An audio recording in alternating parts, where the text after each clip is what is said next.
The Bunker is one of those rare war films that trades gunfire and sweeping battle scenes for psychological intensity and claustrophobic tension. Released in 1981 as a made-for-television movie, this historical drama explores the final days of Adolf Hitler and his inner circle during their self-imposed exile in the Führerbunker under Berlin as the Third Reich collapses above them. Anchored by a commanding and unsettling performance from Anthony Hopkins as Hitler, the film captures the madness, paranoia, and delusion that marked the dictator's final hours. Rather than focusing on frontline action, The Bunker is a slow-burn descent into the minds of men who knew the war was lost but refused to accept it. The film dramatizes a defining moment in modern history, the final doomed chapter of Nazi Germany, through a lens of psychological disintegration and political tragedy. It's not about battlefield heroics or patriotic uplift. It's about decay, failure, and denial. The story opens in the final months of World War II, as the Soviet Red Army pushes into the heart of Berlin.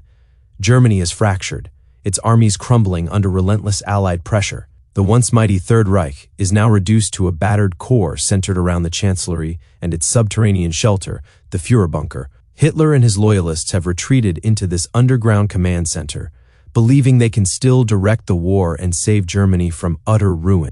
But reality is closing in fast. The Bunker is structured around the recollections of several of Hitler's associates. His secretary Trottel Junge, propaganda minister Joseph Goebbels, military commanders like Wilhelm Burgdorf and Hans Krebs, and his trusted aide, Martin Bormann. These characters give us windows into the increasing dysfunction of Hitler's inner circle. Each individual is grappling in their own way with the disintegration of everything they once believed. One of the film's central themes is denial. As the Soviet artillery creeps closer to the center of Berlin, the men around Hitler continue to make plans and issue orders as if some kind of miraculous turnaround is still possible. Hitler, portrayed with eerie realism by Anthony Hopkins, descends into fits of rage, depression, and delusional optimism. He barks out directives for non-existent divisions, plots grand counter-offensives with ghost armies, and refuses to accept intelligence that contradicts his fantasies.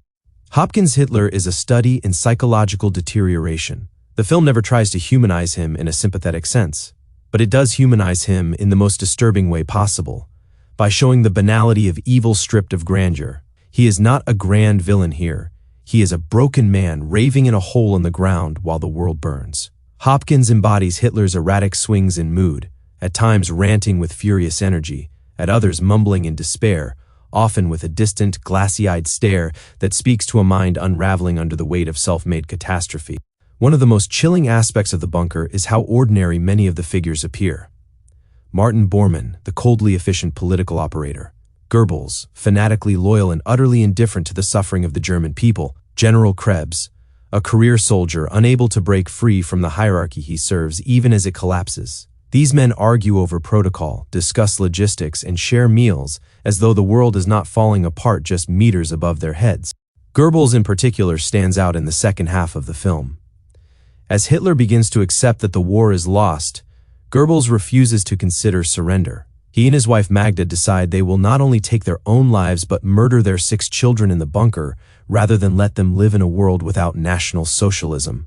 The film treats this decision with the horror it deserves, yet never veers into exploitative territory. The scenes with the Goebbels family are chilling because of how emotionally detached the parents have become. They are acting on ideology, not emotion. And that's what makes them terrifying. As the days tick by, the situation inside the bunker becomes more and more surreal. Hitler marries Eva Braun in a short, perfunctory ceremony.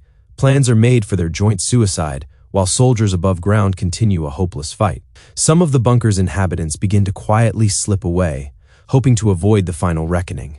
Others, like Goebbels and Bormann, remain until the bitter end. One of the strengths of the bunker is its attention to detail. The film is based on James O'Donnell's book of the same name, which in turn drew from eyewitness accounts and post-war interviews. The production design recreates the subterranean bunker with chilling authenticity. Narrow hallways, concrete walls, stale air, flickering lights. It feels like a tomb, and in many ways, that's exactly what it becomes. This is not a place of refuge. It's a mausoleum in waiting. The film's cinematography reflects this claustrophobia. Much of the movie is dimly lit and tightly framed, Characters are boxed in by walls, by uniforms, by their own fears. The camera rarely ventures outside the bunker itself, emphasizing the sense of entrapment. When it does, the images of ruined Berlin reinforce just how far things have fallen. Once proud avenues are now rubble, tanks patrol the streets, civilians scavenge for food or cower in shelters. The Third Reich is not dying with a bang, but with a slow, crumbling whimper. By the final act, Hitler has become a shadow of himself. When he finally takes his own life alongside Eva Braun, the film avoids sensationalism. There's no dramatic musical crescendo, no over-the-top final words, just silence, followed by the dull acceptance of those who remain. His death does not inspire grief or chaos, only the ticking of a clock and the shifting of power. The man who once dominated Europe is now a corpse in a bunker, soon to be burned. What makes The Bunker a powerful film isn't just its historical accuracy, it's the way it strips myth away from these people. The grandeur of the Nazi regime, the theatrics of their propaganda, the cult of personality, it all comes to nothing in the end. These men who once held rallies with thousands of followers now argue over maps and rumors. The film does not give them dignity. It shows them crumbling, desperate, and lost. Anthony Hopkins won an Emmy for his portrayal of Hitler, and deservedly so. His performance is both magnetic and repulsive. He does not play Hitler as a caricature or a monster. Instead, he shows the man's unraveling mind, the fanaticism, the delusion, the cowardice. Hopkins brings a sense of inevitability to every scene. You can see that Hitler knows the end is coming. He just doesn't know how to face it. The Bunker also avoids making any of its characters heroic. Even those who express doubts or contemplate escape are still complicit in the regime's crimes. There are no redemption arcs here. No stirring speeches, just a slow march toward the abyss. The film is unflinching in its portrayal of a government in collapse and the people who chose loyalty over morality. If the film has a message, it's that evil does not always end in drama or punishment. Sometimes, it ends with a whimper in a cement room, surrounded by sycophants and silence. The Bunker invites viewers to witness this collapse, not as entertainment, but as a historical reckoning. It's a film that asks you to sit with discomfort and reflect on how such a regime could ever have come to power, and how it fell. In the years since its release, The Bunker has often been compared to later portrayals of Hitler's final days, most notably the 2004 German film Downfall. While that film reached a larger audience and delivered some of the most widely parodied internet memes of the 2000s, The Bunker deserves recognition for doing it first and doing it well. It may not be as polished, but it carries a grim authenticity and psychological depth that still holds up decades later. The film ends not with a triumph, but with a fade to black.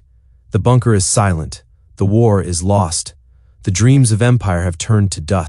For viewers interested in World War II history, The Bunker offers a sobering, restrained, and unforgettable depiction of one of the most infamous episodes in the 20th century. It may not have the spectacle of a big-budget war epic, but it doesn't need it. Its power lies in stillness, in watching powerful men come to terms with their failure, and in some cases refusing to. Ultimately, The Bunker reminds us that history isn't just made on the battlefield. It's made in rooms like this one, concrete tombs where men cling to illusions, afraid to face what they've done and what comes next.